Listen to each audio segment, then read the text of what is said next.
Olá, seja bem-vindo ao canal Geopolítica do Fim. Meu nome é Ricardo. Eu professo a minha fé na segunda vinda de Cristo. Amigos e amigas, estamos tratando dessa série dos fatores que contribuíram para a primeira vinda de Cristo, analisando a geopolítica da primeira vinda de Cristo. Falamos num primeiro momento sobre o fator geográfico palestino. Se está lá, volta lá atrás e assiste, porque está no canal, tem lá. Volta lá que você vai ter acesso a esse primeiro vídeo.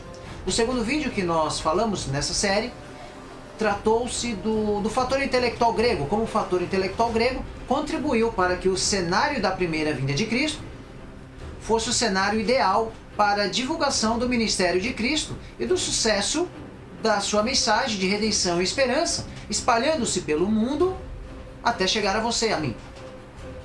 Hoje, nesse terceiro vídeo, nós iremos falar de um fator muito importante. É um fator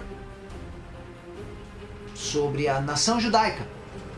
A nação judaica foi muito importante é muito importante entender como os judeus contribuíram para a primeira vinda de Cristo. Assim sendo, o verso base que nós estamos analisando é o livro de Gálatas, né? Está no livro de Gálatas, no capítulo 4, no verso 4, diz assim: vindo, porém, a plenitude do tempo, Deus enviou o seu Filho, nascido de mulher, nascido sob a lei. Ou seja, mais uma vez, eu reitero a vocês que Jesus, ele veio na plenitude dos tempos porque o tempo foi programado por Deus. Deus, ele comandou e comanda a história do mundo até hoje. Ora, se Deus comandou e comandava a história do mundo na antiguidade, você pode ter a certeza de que Deus está comandando a história do mundo hoje. Aliás, essa é a análise que esse canal faz, a Geopolítica do Fim. Trata das relações de poder, o cenário geopolítico dos eventos finais. Obviamente, eles devem acontecer, eles devem se formar debaixo de um propósito divino. É Deus quem está cuidando dos eventos finais dessa terra, assim como foi Deus que cuidou dos eventos da primeira vinda de Cristo. Ora, se o cenário geográfico palestino foi importante, se a intelectualidade grega foi importante, a nação judaica também tem o seu grau de importância. Por quê? Se você analisar no livro de Daniel, no capítulo, primeiro capítulo mesmo de Daniel, vai falar ali do momento em que Babilônia ela se apodera da nação judaica. Os babilônios escravizaram os judeus. Daniel e seus amigos foram levados para a Babilônia. Assim sendo, esse aprisionamento ele vai demorar 70 anos.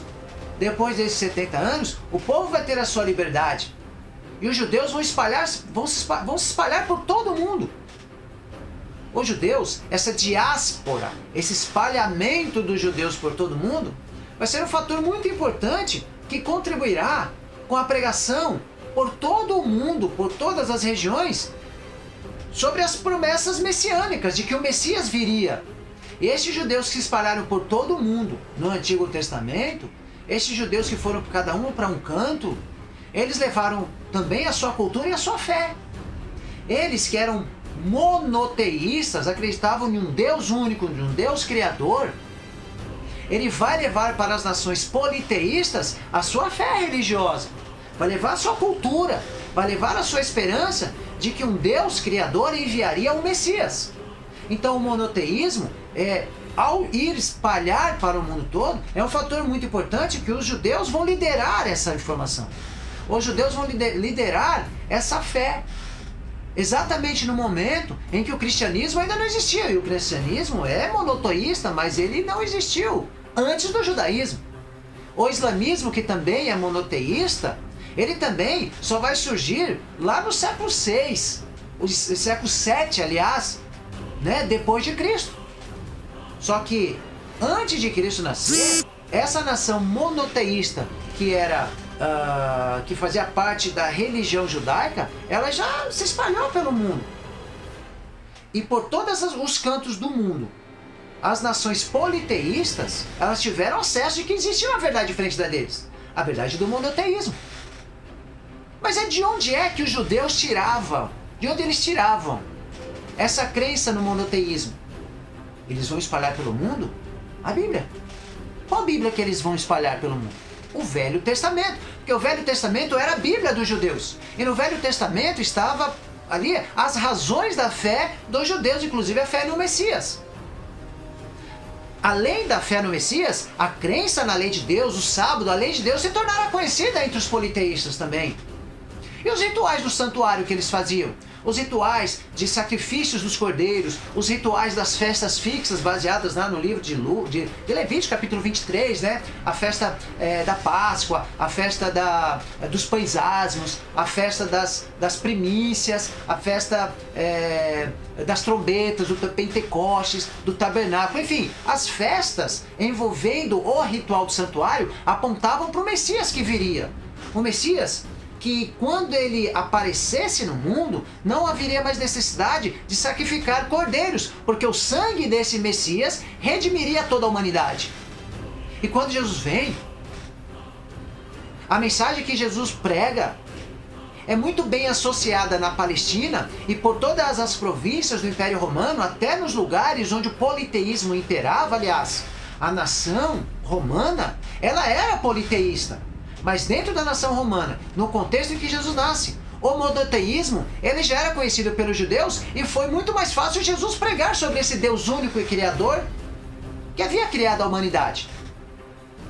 A lei de Cristo foi muito bem compreendida, os rituais do santuário que estavam acontecendo e que apontaram e se concretizaram em Cristo quando ele morreu na cruz, oferecendo o seu sangue para o perdão dos pecados de toda a humanidade, substituindo todo aquele ritual do santuário, cumprindo-se em Cristo, pois quando Cristo morreu, o véu do santuário se rasgou de cima a baixo, dando fim ao ritual do santuário, porque tudo aquilo era sombra do que havia de vir, cumprindo-se em Cristo. O apóstolo Paulo vai dizer isso lá no livro de Colossenses.